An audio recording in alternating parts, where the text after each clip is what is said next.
Comecei a escribir, pois, cando aprendín a escribir. Cando un deixa de ser analfabeto, pois, ás veces é unha traxedia, non? O mundo do analfabetismo é fantástico, pero pois, cando un lle aprenden como se pon unha letra detrás da outra, pois ás veces ten as ganas de seguir con iso, non? A min aconteceume. Empecé a escribir cómics na miña casa, contiños, sobre todo, poemas, así o estilo, pois, o estilo dos poemas para nenos, non? E despois, bueno, durante a adolescencia continuei nesa teima.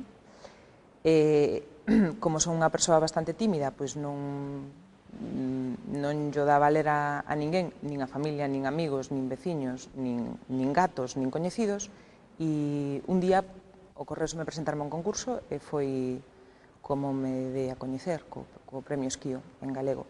Debo dicir que empecé a escribir en castelán tamén, é a miña lingua materna, e que escribín en galego por recuperar un pouco a lingua da miña bisaboa, e tamén quizáis por un desafío a min mesma.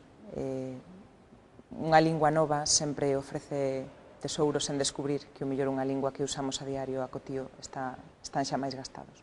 Eses foron os meus comezos.